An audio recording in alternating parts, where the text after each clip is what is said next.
Ada cukup banyak faktor yang menghambat kemajuan suatu peradaban.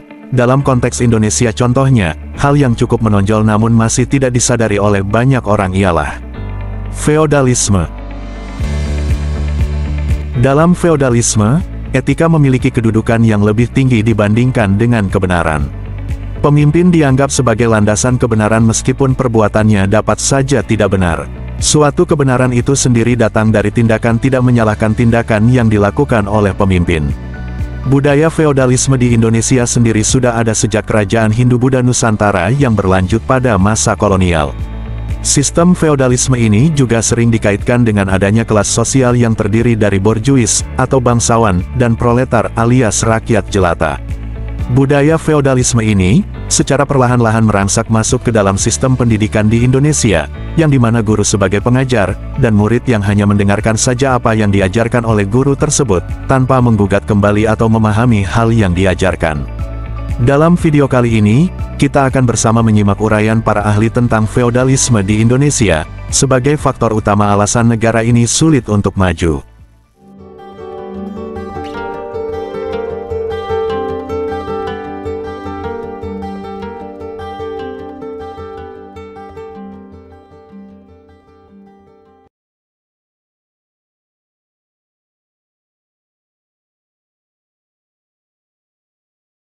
Kadang orang kita tuh ya, mabok sopan santun. Sopan santun bagus, cuman kalau mabok nih ya, mabok sopan santun, sopannya itu cuma di permukaan doang, substansinya nggak ada gitu. Lagi-lagi contohnya parkir sembarangan depan rumah. Meskipun depan rumah dia kalau parkir sembarangan, itu nutupin jalan umum, nggak sopan. Kalau kita negor dibilangnya apa ya? Dibilangnya nggak sopan, nggak ada tenggang rasa lu. Gua sepuh, gua akamsi, minta dihormatin lu akamsi. Lu sepuh minta dihormatin lu. Lu mabok sopan santun namanya.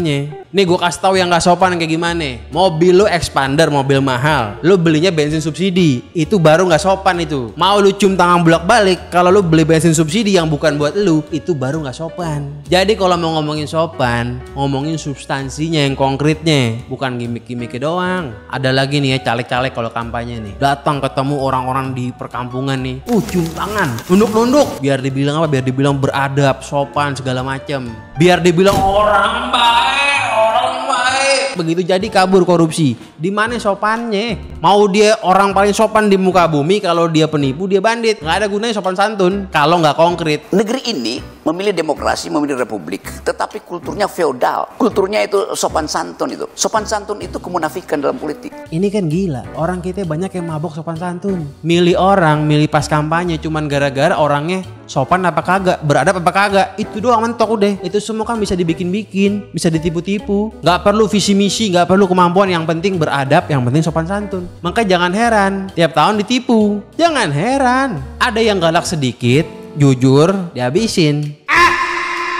Kalau milih caleg nih ya nggak perlu sopan santun, yang penting orangnya nggak dungu, yang penting orangnya bener, punya idealisme, itu yang penting. Kalau perkara dia cium tangan bolak-balik, perkara dia nunduk kalau ketemu orang tua, nggak penting. Percuma kalau bandit, kalau nipu habis itu pada nggak pernah belajar apa. Kalau milih gara-gara dikasih sembako masih mending, masih untung. Kalau cuman gara-gara orangnya sopan, apa untungnya buat lu? Justru yang politiknya pakai uang itu nggak sopan. Kenapa? Karena orang-orang dianggap cuma lumbung suara doang, cuman dibeli harganya cepet, habis menang ditinggalin, kan udah dibeli. Ya jangan heran kalau tiap tahun ya begitu lagi. Emang orangnya juga pada nggak pernah belajar, pada mabok sopan santun, mabok kebaikan. Kalau mau ada perubahan, yang paling pertama mesti dirubah adalah feodalisme. Tingkat feodalisme nih orang-orang kita nih sangat tinggi. Itu yang mesti dirubah pertama kali. Yang dilihat gimmick-gimmicknya, bukan substansinya, itu masalahnya tuh. Kalau mau berantas feodalisme dari yang paling kecil dulu, yang kita nggak usah deh ngomongin masalah yang gede nasional, masalah begitu urusan susah, kita dari kecil dulu nih. Soal tukang bully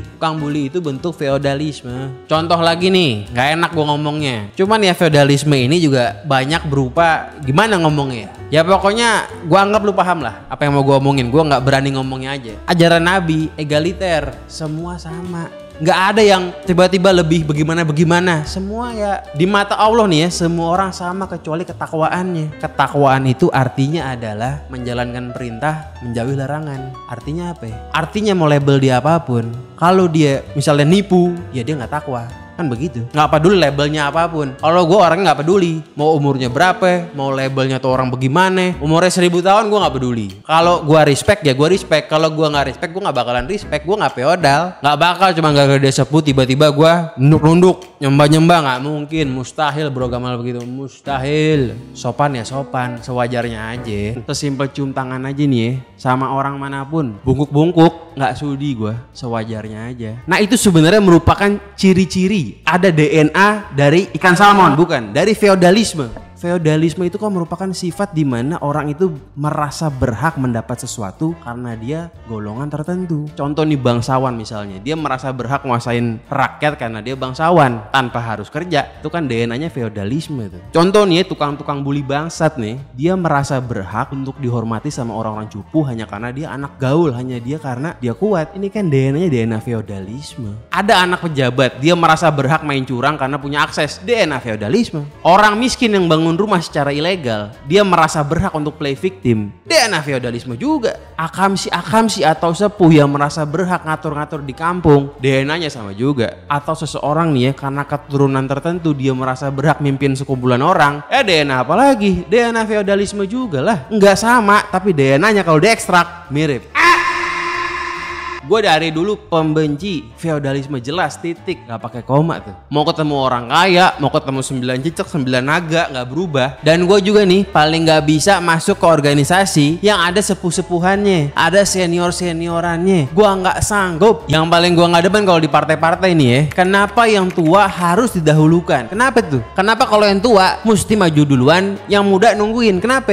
Nih kita ngomong pakai logika. Urusan mati aja belum tentu yang tua duluan, bisa yang muda duluan. Kenapa kalau urusan maju-majuan yang enak-enakan mesti yang tua duluan? Karena lu masih muda, sekarang lu kerja rodi dulu. Itu kan bagian dari adab. Adab yang mana? Kalau kerja rodi buat orang tua gua, ya kagak apa-apa. Dia udah ngehidupin gua. Nah kalau ini orang tua yang cuman orang tua aja, bukan siapa-siapa, mana gua peduli. Ada orang nih kita demen sama pendapatnya, ya kita ambil yang baiknya aja menurut kita. Yang enggaknya ya udah, nggak usah diambil semua, kan begitu. Jangan lu kayak buzzer-buzzer zaman dulu tuh, mengkultuskan Jokowi, tiba-tiba sekarang jadi nggak suka sama Jokowi. Kan aneh, kan lucu. Kalau emang suka dari awal, ya sampai akhir suka aja. Jangan tiba-tiba lu berubah. Ya salah sendiri sudah mengkultuskan.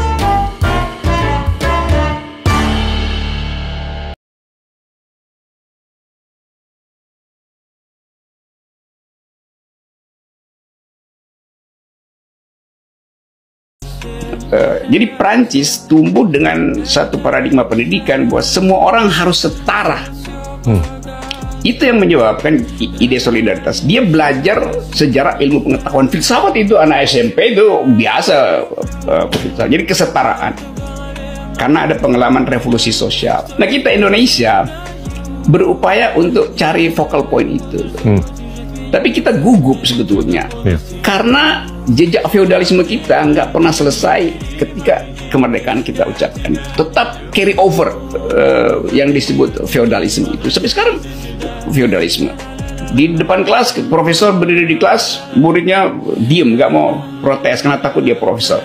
Nggak begitu di Amerika, ya dia ngangkat tangan aja, nggak, saya nggak setuju Anda profesor. Di Prancis apalagi itu, debat. Jadi feodalisme masih mencekam sistem pendidikan kita. Jadi itu penghambat utama kita buat maju. Tapi kita ada filosofi Tuturi Handayani, Ingarso, Ingma dia bangun Karso di depan memimpin. Tapi itu nggak bisa diimplementasikan karena mungkin pada waktu Ki Hajar Dewantara ngomong tentang soal itu, dia membayangkan Plato ngomong di Plato Academy Simposium, di mana dia berdiri di tengah, muridnya mondar-mandir, dialektika jalan gitu. Itu nggak ada feodalisme di Yunani, Athena. Jadi gue anggap bahwa kalau Indonesia mau bikin terobosan untuk mengakumulasi IQ, feodalisme ini yang mesti dihilangkan pertama-tama. Jadi siapa Menteri Nadiem bisa berpikir apa yang dia sebut merdeka apa, belajar merdeka apa tuh? Merdeka belajar. Iya, tapi itu sebagai soundbite aja. Sementara infrastrukturnya ada feodalisme. Di mana itu? Di partai. Rapat partai itu kayaknya orang nganggu aja kan. Di kabinet. Jadi Nadiem jadi pulau yang agak aneh sendiri tuh ngomong tentang belajar merdeka. Sementara di luarnya itu nggak ada yang disebut kemerdekaan manusia tuh. Untuk mengucapkan pikiran berbeda tuh. Kalau kita balik ya Yes. di sejarah, ini nggak Singapura, nggak Korea Selatan. Mereka kan waktu mulai itu kere banget. Kan? Yes. Dan mereka tuh bisa dibilang masih terbelenggu oleh feodalisme, Iya. mentalitas kolonial yang ada kan beratus-ratus tahun. Oke lah ada Jepang selama 3,5 tahun, tapi itu disrupsi yang kecil terhadap apa yang sudah berkelanjutan. Tapi kalau gue lihat mereka bisa keluar dari gua Yes, itu. untuk mengubah mental atau mentalitas Iya, dia. bangsa. Untuk ini yang terpenting adalah untuk kita bisa lebih cerdas. Coba empirical science, social science kita tingkatkan. Nah itu dalam 5-6 dekade loh kejadian. Apakah unsur keberuntungan bahwasanya ada sosok seperti Lee Kuan Yew atau Park Chung-hee? Iya, itu Yang- pertama semacam gerak sejarah yang memaksa Korea Singapura itu yang tadinya dilingkupi oleh yang disebut Asian value. Kan Iya. itu Asian value kan tentang culture matters segala macam itu. Iya. Yang melihat bahwa kompetisi di Asia itu dimungkinkan kalau fasilitas rasional diinstal ke dalam sistem pendidikan. Fasilitas rasional diinstal ke dalam sistem pendidikan tuh. Nah inilah yang kita nggak punya tuh. Memang Korea ada masa di mana upaya itu harus ditangani secara agak otoriter itu. Lee Kuan Yew juga begitu. Kemudian timbul istilah apa namanya itu beneficial authoritarianism apa segala macam. Tetapi dia menginginkan perubahan itu berlangsung secara institusional. Betul. Karena itu partai-partai kemudian jadi modern juga kan. Betul. Kita sering anggap itu local wisdom. Iya, tapi Korea juga local wisdomnya nggak hilang tuh. Jepang nggak hilang tuh. Iya. Dia cuman contain local wisdom itu, culture, di dalam wilayah culture. Tapi wilayah birokrasi, betul-betul birokrasi Weberian. Iya. Bukan lagi patrimonial. Nah kita birokrasinya tetap patrimonial. Iya. Partai politik juga begitu tuh. Dan kan kita bisa baca gejala ini mulai dari rekrutmen anggota DPR, kongres Iya. partai yang nggak ada demokrasinya. Tuh. Iya. Itu soalnya kita. Kalau di Singapura mereka kan ya GDP per kapitanya tuh lebih rendah daripada negara termiskin di Afrika tahun 59 Iya. waktu mereka mulai kan. Sama juga dengan Korea Selatan. Dulu kan stereotip mengenai orang Korea atau Korea Selatan adalah mereka bego sama malas. Iya. Lu Tapi Korea sekarang lu banget. ngomong begitu, lu dianggap bego loh. Iya. Nah itu kalau menurut gue karena sense of urgency mereka untuk merebut benteng dan membersihkan benteng. Nah kalau menurut gue sense of urgency kita untuk merebut benteng tuh tinggi banget. Tapi sense of urgency untuk mengedepankan pendidikan atau untuk mencerdaskan bangsa. Nah itu kan tentunya mengandung institutional building. Yep. Tapi ini nggak kejadian. Apakah, ya ini hipotesa ya, apakah nggak ada sense of urgency untuk mengedepankan atribut-atribut yang esensial? Kalau ada sense of urgency, gue kasih contoh misalnya, beberapa bulan lalu gue ke Indramayu bikin studi kecil gitu. Indramayu itu setelah ada jalan tol, 3 jam kita udah nyampe di situ dari pusat ibu kota. Tetapi angka rata-rata pendidikan orang Indramayu itu 5,5 tahun. Jadi nggak lulus SD. Wow. Yes. Padahal itu cuma 3 jam dari sini. Tapi apa yang kurang di Indramayu misalnya? Indramayu punya pantai yang panjangnya 150 km. Itu sumber protein tuh buat ngisi otak itu. Indramayu punya ada gunung Ciremai di depan situ tuh. Itu sumber cadangan karbon kita buat trading dengan Eropa. Betul. Indramayu adalah resort beras kita tuh. Yeah. Jadi dia punya karbohidrat, dia punya protein ikan, dia punya oksigen di gunung itu, dia punya bandara internasional yang dibikin di Majalengka itu, dan dia punya jalan tol, tapi 5,6 tahun. Jadi anaknya itu kemana itu? Dia jadi pengemis di jalan tol. Karena tadi sense of urgency itu tidak diucapkan dengan konsistensi itu. Bupati asal ngomong aja tuh calon bupati, tapi setelah itu dia digerogoti lagi oleh birokrasi yang feodal tadi. Itu betul tuh ya. Direbut Indramayu, batik Indramayu sekarang nggak ada yang beli di situ karena jalan tolnya itu nggak masuk Indramayu, dia langsung ke Pemalang. Jadi bagian itu juga kan nggak dipikirkan kan. Sehingga gapnya itu 3 jam dari sini, yang Jakarta pusat ibu kota rata-rata pendidikan tinggi, di situ rata-rata pendidikan tidak lulus SM 5,6 tahun itu ya, tidak lulus SD. 5,6 tahun, 6 tahun kan SD kan 6 tahun.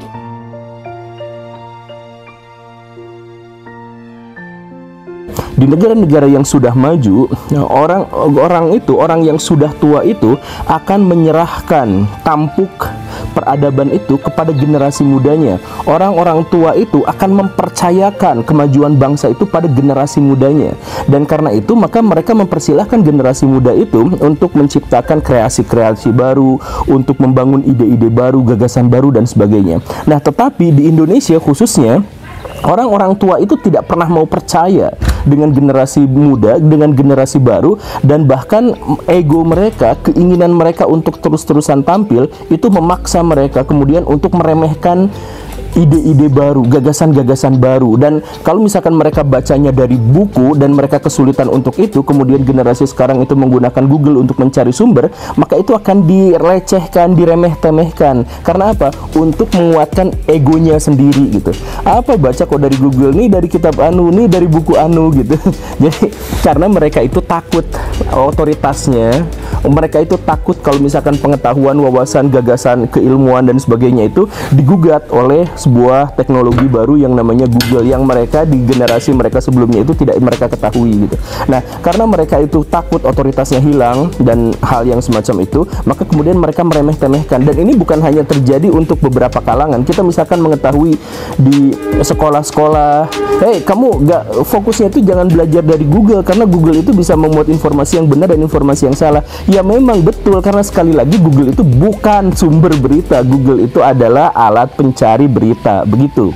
Nah, jadi yang harus ditekankan itu adalah bukan bagaimana orang-orang melarang penggunaan Google, tetapi bagaimana caranya menyadarkan bahwa googling itu hanya sekedar heuristik, mencari sumber, belum verifikasinya, belum interpretasinya, belum apa segala rupanya, itu belum. Itu baru mencari sumber, memudahkan kita untuk menemukan sumber-sumber. Kegagalan kita untuk bisa menjadi bangsa yang maju karena kita terpuruk, terpenjara dalam ide-ide dan framing-framing generasi tua. Temannya, kerabat saya itu bisa menjadikan contoh yang mengerikan tentang betapa buruknya feodalisme atau mental feodalisme di negara ini. Jadi ceritanya, dia itu adalah seorang yang tampan, seorang yang lucu, seorang yang imut, dan dia luar biasa cerdas. Dia bisa menghafal ayat Al-Quran dalam waktu yang sangat singkat dan sebagainya. Nah, tetapi di sisi lain saya pernah menemukan dia waktu dia, maaf ya, minta-minta. Jadi dia naik mobil, yang mobil itu pakai sholawatan kenceng-kenceng pakai toa, kemudian si mobil itu berjalan pelan-pelan, kemudian dari mobil itu keluarlah anak-anak, termasuk diantaranya dia yang minta sumbangan ke rumah-rumah gitu. Nah, saya tanya, ini kenapa seperti ini ya? Ini buat sekolah saya, buat lembaga pendidikan saya, untuk pesantren saya apa gitu ya, yang kayak gitu. Nah, saya menjadi terheran-heran dia melakukan seperti itu sambil didoktrin, sambil dia sering mengatakan bahwa untuk apa ilmu-ilmu dunia, untuk apa ilmu-ilmu ekonomi, ilmu psikologi, ilmu matematika, kan nggak akan dibawa mati. Saya mah nggak akan peduli sama ilmu-ilmu kayak gitu. Saya mau sekolah mau enggak juga di sekolah formal, saya mah biasa-biasa aja, kan dia bilangnya seperti itu. Dan bagaimanapun saya dapat ilmu, saya dapat masa depan yang cerah dan sebagainya, itu adalah dari berkah dari gurunya katanya, karena gurunya itu memberikan pengajaran yang begini dan begitu, dan si gurunya itu yang tadi itu mengabaikan Google, mengabaikan apalagi ChatGPT apa dan sebagainya gitu. Nah, ini si guru itu rela untuk menghancurkan masa depan anak-anaknya hanya demi agar dia tetap memelihara otoritasnya. Karena si guru itu tidak bisa Google, karena si guru itu tidak bisa memasukkan ide-idenya dalam internet, kemudian dia mengerangkeng murid-muridnya untuk menjadi ikut-ikutan seperti itu. Kalau misalkan kita berpikir secara kritis sedikit aja, kalau memang benar-benar dia mendapatkan berkah, dia hidupnya dari berkah, dari gurunya dan hal yang semacam itu, kenapa dia sampai minta-minta gitu untuk mendapatkan uang untuk lembaga pendidikannya itu? Kan enggak. Kenapa enggak dia pikirin soal bagaimana caranya belajar ekonomi, kemudian manajemen, kemudian dari situ dia bisa bangun sebuah produk usaha yang menghidupi pesantrennya atau menghidupi lembaga pendidikannya, kan sebenarnya selesai. Tapi gara-gara dia nggak boleh, ngapain itu ilmu duniawi apa segala rupa, akhirnya dia ngamen minta-minta itu katanya berkah, itu bukan berkah Baraya. Makanya please lah, ini khususnya untuk generasi-generasi tua, jangan sampai mendoktrin anak-anak muda itu untuk kehilangan inovasinya, untuk berkembang mengikuti zamannya. Karena sekarang zamannya sudah teknologi, zamannya sudah harus berkembang dengan sangat cepat, era komputerisasi, era komputasi dan lain sebagainya. Maka kita harus mengikutinya untuk apa? Untuk bisa mengunggulinya, terlibat di dalamnya dan membangun peradaban bersama-sama di sana. Bukan kemudian terpuruk dalam cerita-cerita romantisme masa lalu bahwa orang masa lalu mah begini, orang masa lalu mah begitu. Iya, itu di zamannya begitu dan kita harus menghormatinya. Tetapi zaman berubah, jadi inovasi-inovasi itu bukannya diremehkan dan dilecehkan gitu. Dan karena budaya kita memang budaya feodal yang menganggap bahwa orang tua kita itu memang lebih baik, lebih unggul, ya harus dihormati apa segala rupa sakral dan sebagainya, maka gagasan-gagasan seperti ini bukan hanya muncul dari sekolah-sekolah atau institusi yang konservatif gitu, tetapi juga muncul dari sekolah-sekolah atau institusi yang sangat modern. Saya sering ngisi acara di kampus-kampus gitu, baik untuk penerimaan mahasiswa baru atau seminar-seminar, obrol dengan dosen dan sebagainya. Nah, di situ saya menemukan sesuatu fakta yang luar biasa, bukan fakta sih, fenomena yang mengerikan.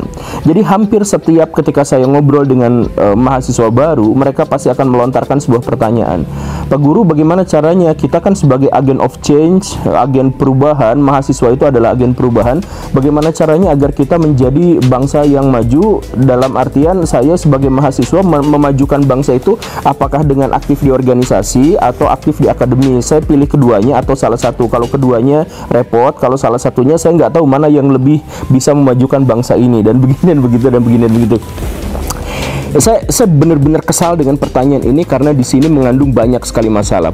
Masalah yang pertama itu adalah apa hubungannya dengan agen of change? Waktu saya masuk kuliah tahun 2003, senior-senior saya itu mencekoki mahasiswa-mahasiswa baru dengan pernyataan bahwa kalian semua adalah generasi baru agen of change yang akan mengubah Indonesia bla bla bla bla. Dan kalian tahu bahwa bukan hanya sekali mahasiswa telah menggoncang dan menghancurkan tirani pemerintahan, udah berkali-kali. Nah, dia mengatakan seperti itu. 20 tahun kemudian sekarang ketika saya menjadi pembicara di kampus, di banyak sekali kampus, pernyataan bahwa kami adalah agen of change, pernyataan bahwa kami itu adalah sebuah kelompok, sebuah entitas yang bisa menggeruduk pemerintah dan sebagainya, itu masih ada di situ gitu. Dan ternyata apa? Ternyata ospeknya sama seperti yang dulu pernah saya alami. Jadi mahasiswa-mahasiswa baru rambutnya lebih pendek atau bahkan botak, kemudian warna dipaksa pakai baju warna putih, celananya hitam, apa segala rupa. Kalau memang itu benar-benar agen of change, kalau itu adalah agen perubahan, bagaimana ceritanya mahasiswa stuck selama 20 tahun gitu, membicarakan hal yang sama, tema yang sama, dengan cara yang sama gitu. Kenapa bisa seperti itu gitu?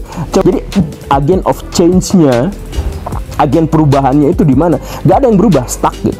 Karena apa? Karena ketika mahasiswa baru nanti itu menjadi pengurus himpunan, kemudian dia akan dipaksa oleh senior-seniornya untuk melakukan hal yang sama seperti yang mereka lakukan. Begitupun ketika mahasiswa baru yang lebih baru itu nanti jadi pengurus himpunan, mereka juga akan melakukan hal yang sama lagi. Jadi agen of stuck mahasiswa Indonesia itu, senior-seniornya yang memerintahkan itu. Kenapa? Karena feodalisme itu.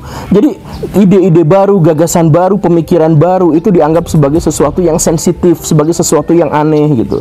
Makanya tidak ada perubahan sama sekali. Kalau misalkan Baraya melihat bahwa di Indonesia terjadi banyak sekali perubahan, infrastrukturnya, teknologinya, ya kan? Ada jalan layang muncul di mana-mana, ada mobil dengan teknologi baru apa dan sebagainya. Semua perubahan-perubahan itu diinisiasi oleh bangsa asing. Semua perubahan-perubahan itu diinisiasi oleh bangsa asing, iya kan? Gak ada dari temuan-temuan baru, gagasan-gagasan baru, ide-ide baru itu yang muncul dari bangsa sendiri. Karena apa? Karena bangsa sendiri selalu mengharapkan agar negara ini stuck, berhenti di situ. Ketika generasi tua yang sudah tua itu lengser, mereka akan terus mencekoki bahwa generasi baru itu gak usah mikirin yang baru-baru, gak usah mikirin yang aneh-aneh, bahkan ngejek. Google aja diejek gitu. Ya, makanya hal ini adalah salah satu yang akhirnya merusak. Gagasan feodalisme kita itu tidak lestari dalam bentuk kerajaan, tidak lestari dalam bentuk institusi, tetapi sangat lestari dalam mental. Nah, inilah yang kemudian akhirnya juga memunculkan kita itu selalu ribut dalam hal pemikiran, bukan dalam hal tindakan gitu. Kan kalau misalkan di negara-negara yang normal, yang mengancam itu adalah tindakan. Jadi orang ngegebukin orang lain, orang nyolong, orang ngebunuh, nah itu bermasalah. Nah di kita itu yang paling sensitif itu bukan tindakan tapi pemikiran. Baraya misalkan buka website, misalkan website Islam gitu ya, misalkan ya.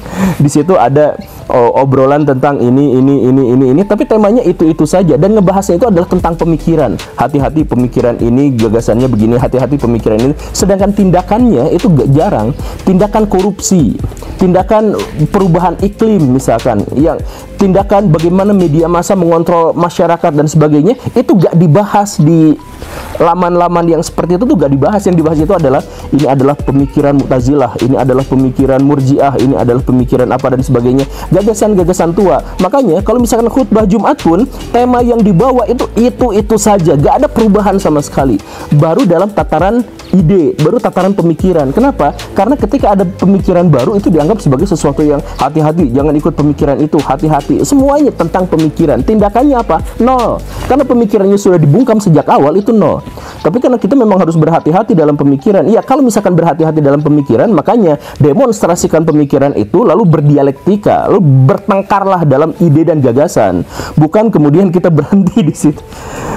Berhenti dalam pemikiran-pemikiran itu, hati-hati jangan ikut sana, hati-hati jangan ikut sini dan sebagainya. Tapi kemudian kita tidak bertindak pada apapun, pada ranah apapun gitu.